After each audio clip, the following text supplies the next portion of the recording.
Outro fator importante para a gente analisar seria a gente determinar a lei de velocidade das reações químicas a partir de dados experimentais. Então aqui, por exemplo, a gente tem essa reação química, que seria aí o íon amônio reagindo com NO2-, formando nitrogênio e água.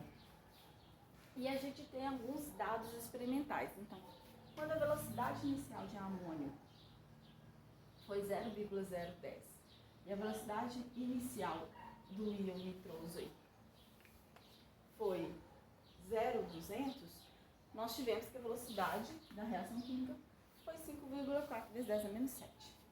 Desse aqui, do primeiro experimento para o segundo experimento, a única diferença é que a gente dobra a quantidade do reagente íon amônio. Mantemos a quantidade do NO2-. E aí o que a gente percebe é que a velocidade da reação também dobrou. Então, a gente já pode dizer que a velocidade da reação química ela é dependente do íon amônio. Então, a velocidade depende do íon amônio. No exemplo seguinte aqui, a gente observa mais uma coisa. Se a gente dobra aqui, ó, mantendo essa concentração igual, nós novamente temos aqui que dobrou.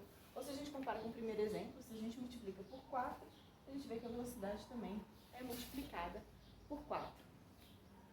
Agora, analisando esse outro íon, NO2, nesse exemplo aqui, ó, nós temos aqui que a velocidade foi multiplicada por 2, ou se a gente, aí a gente vai ter que analisar, né, o experimento 2 com o experimento 4. Porque a gente manteve, então, a concentração de amônio constante. Então, a gente tem que observar dois pontos onde a concentração de amônio está constante. E aqui, ó, a concentração do íon NO2-, ela foi multiplicada por 2. E a gente vê aqui na velocidade que 10,8 por 2 vai dar aí mais ou menos 21,6. Então, nós vemos que também a concentração, a velocidade de reação, vai depender do NO2-. Então, quando a gente fizer a lei de velocidade dessa reação, a gente vai ver que a velocidade ela vai ser proporcional à concentração do amônio e à concentração do NO2-. Então, seria, no caso aí, como eu adiantei, uma reação de segunda ordem. E a gente sempre tem uma constante. Então, essa aqui seria a lei de velocidade que a gente pode deduzir a partir desses dados experimentais. Aqui nós temos, então, um outro exemplo aqui, uma reação hipotética A mais B formando C. E nós temos aqui alguns dados experimentais. Então, quando a concentração inicial de A foi 0,100, a concentração inicial de B foi 0,100, a gente teve a velocidade 4 vezes 10 a menos 5 mol por litro por segundo. E aí a gente vai analisar para a gente determinar a lei de velocidade dessa reação.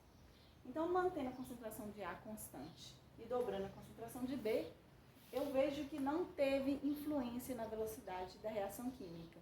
Isso me diz que a velocidade da reação independe da concentração de B. E isso é bastante comum. A gente vê isso de modo natural nas reações químicas com bastante frequência.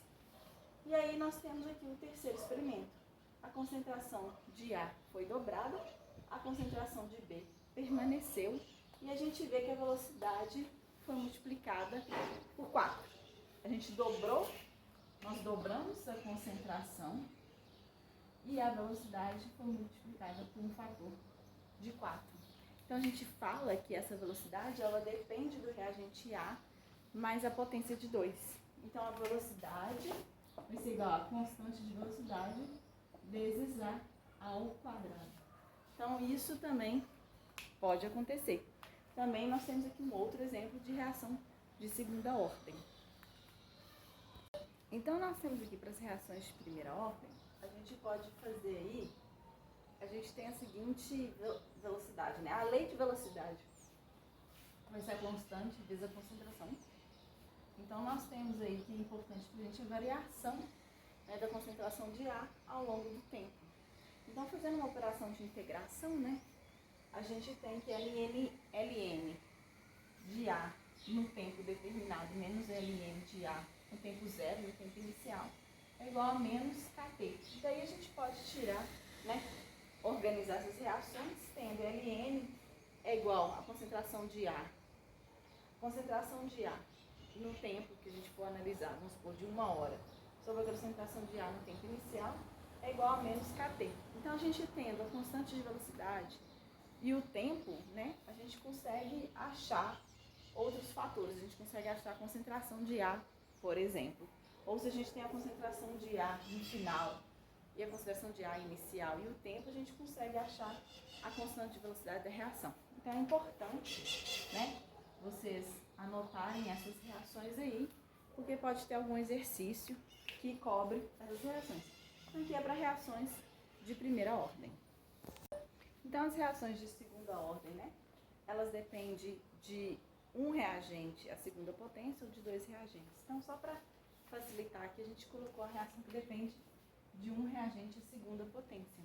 Então, é simplesmente essa formulazinha aqui que a gente usa para determinar, por exemplo, ou a constante, ou o valor da concentração final, tendo outras variáveis, né? Então, é 1 sobre a concentração de A no tempo t, vai ser igual a Kt, né, constante de velocidade vezes o tempo, mais 1 sobre a concentração inicial.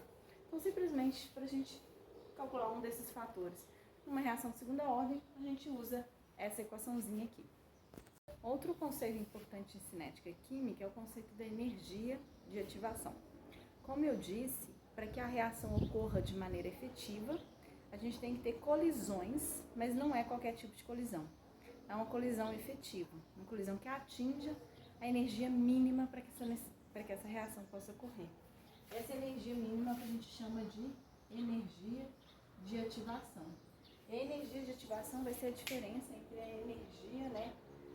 Vai ser a energia dos reagentes, então tem que atingir essa energia mínima para que então haja a formação dos produtos, né? Geralmente os produtos aqui vão para um estado mais estável do que os reagentes, mas antes a gente tem que percorrer essa energia de ativação. A energia de ativação nada mais é do que essa energia mínima necessária para que a reação química ocorra. Um outro conceito importante, né, que a gente já até discutiu, é a influência da temperatura nas reações químicas. Então, de modo geral aqui, por exemplo, a gente tem um exemplo de um gráfico aqui com a mesma reação. Há uma temperatura T1 e uma temperatura T2. Então, a gente vê que na temperatura T2 a gente tem um deslocamento, uma diminuição dessa energia necessária para essa reação ocorrer. Então, T2 aqui tem a temperatura maior que T1. Então, a gente vê que tem uma facilitação aí desse processo de reação química devido ao aumento da temperatura. Mas como nós vimos, tem aí algumas exceções. Então, aí como último fator para a gente observar nas reações químicas, na velocidade das reações químicas, né, no conteúdo de cinética química, seria o processo de catálise, ou o uso de um catalisador. Então, o catalisador, ele é um composto que ele pode estar na mesma fase dos reagentes, e a gente fala que é um catalisador homogêneo, ou ele pode estar numa fase diferente, que a gente fala que é um catalisador heterogêneo. Independente se é um catalisador homogêneo ou um catalisador heterogêneo, o catalisador, o que ele faz é acelerar a reação. Então, ele tem um caminho reacional mais simples, com uma energia de ativação menor. Às vezes, esse caminho reacional é em 2 etapas, mas isso acontece de maneira tão rápida, né, que na prática a gente não observa.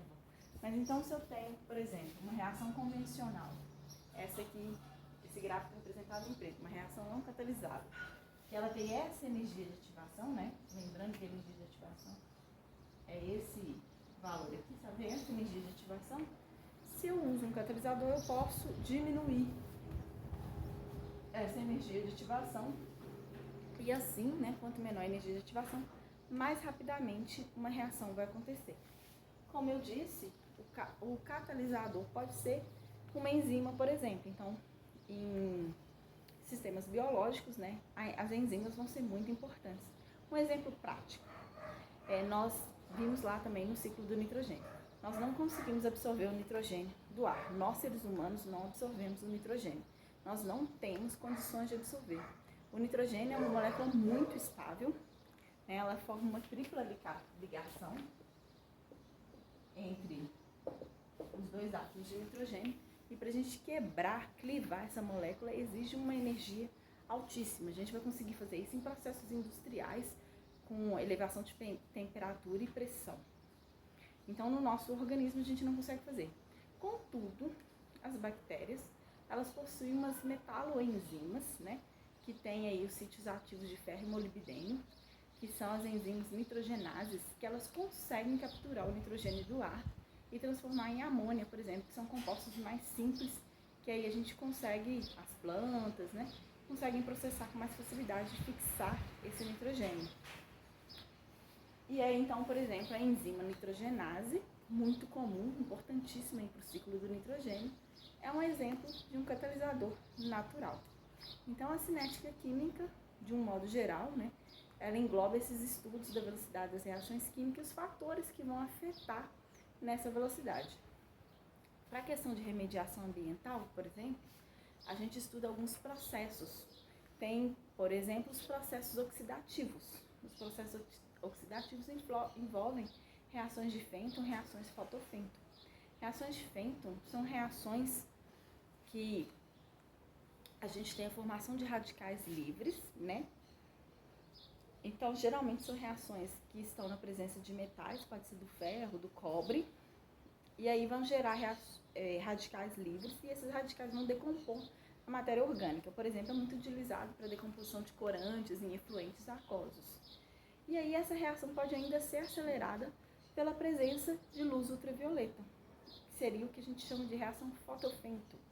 Então, a presença de luz violeta, a presença da luz ultravioleta, ela catalisa essas reações, acelera essas reações. Então, a cinética dessas reações são importantes para a gente ver a eficiência do processo ali de recuperação de um rejeito, por exemplo. Então, são 2 conteúdos importantes, né? Tanto a cinética química quanto o conceito de ácidos e bases, para a gente ter aí essa química básica, essa base da química, para a gente compreender melhor os processos que ocorrem aí na vida, né? Os processos industriais e também os processos naturais.